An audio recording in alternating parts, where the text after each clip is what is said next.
নমস্কার বন্ধুরা, বাংলা গল্পের সোনাঝুরিতে সকলকে স্বাগত। এ হচ্ছে ভিন্ন স্বাদের গল্প শোনার আসল মজা। প্রিয় বন্ধুরা, আজ আমরা গোপাল ভাঁড়ের একটি ভারী সুন্দর মজার গল্প শুনব। আজকের গোপাল ভাঁড়ের গল্পের নাম সিংহ মশাই। সে সময় ভীমপুরের একজন জমিদার ছিলেন। তিনি যেমন দেখতে ছিলেন বড়সড়, তেমনি ছিল তার বাজখাই গলা, আর দাপটও ছিল তেমনি। তার কথায় নাকি তখন বাঘে গরুতে এক ঘাটে জল খেত। তার গলার আওয়াজে নাকি তখন অনেকেই ভীমরতি খেত। সেই জমিদারের পদবি ছিল সিংহ।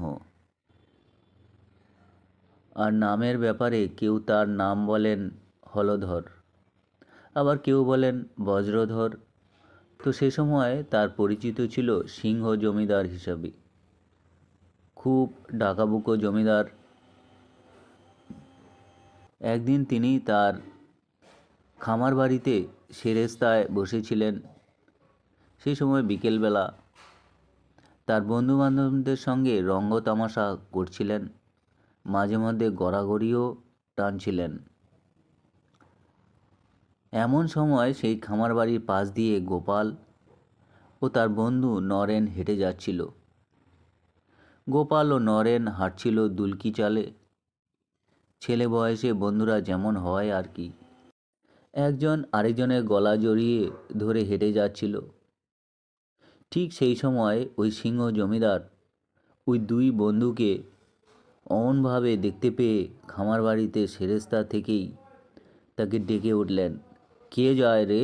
কিন্তু এর ভেতরেই এমন গম্ভীর ধ্বনি লুকিয়েছিল যে তা শুনেই গোপাল তৎক্ষণাৎ সেখানে ভিমরি খেয়ে পড়ে গেল। দুজন বালকের মধ্যে একজনকে হঠাৎ করে ভূপতিত হতে দেখে জমিদার যার পর নাই অস্বস্তিতে পড়ে যান। সঙ্গে সঙ্গে পাইক বরকন্দাজকে ডেকে পাঠালেন ভূমি থেকে ছেলেটিকে তুলে আনার জন্য। গোপালকে ধরাধরি করে তুলে এনে চোখে মুখে জল টল দিয়ে মোটামুটি সুস্থ করা হলো। তারপর বাড়ি থেকে এক গ্লাস গরম দুধ এনে খাওয়ানোর পর গোপাল উঠে দাঁড়ালো। এবারে জমিদার সিংহ মহাশয় গোপালের কাছ থেকে জানতে চাইলেন, তোমার নাম কি? তখন গোপাল বলল, আগে আমার নাম গোপাল। তোমার কি কোনো ব্যারাম আছে?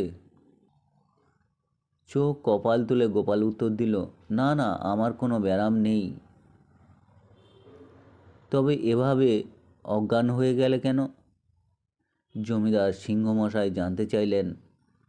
গোপাল মুচকি হেসে বলল, শুনেছি সিংহের ডাক শুনে অমন অজ্ঞান নাকি অনেকেই হয়ে যায়।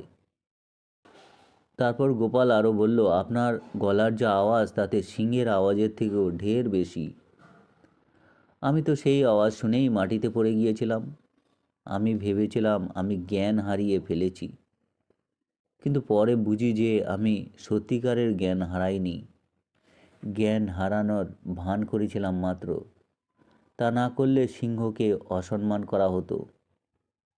গোপালের এই কথা শুনে শুধু জমিদার নয়, জমিদারের সেরেস্তায় উপস্থিত সকলেই হো হো করে গলা ফাটিয়ে হেসে উঠল। বলল, ছেলেটির রসবোধ আছে তো।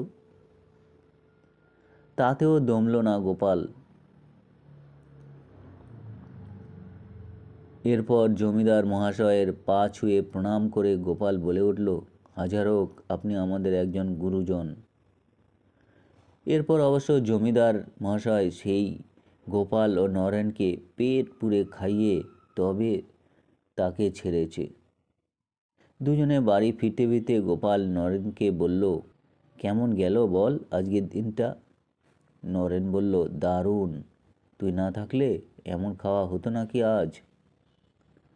তো বন্ধুরা, এই ছিল গোপাল ভাঁড়ের মজার গল্প। গল্প পাঠ আপনাদের কীরকম লাগলো অবশ্যই জানাবেন। গল্প শুনে যদি ভালো লাগে চ্যানেলটির পাশে থাকবেন, সাবস্ক্রাইব করবেন। সকলকে ধন্যবাদ।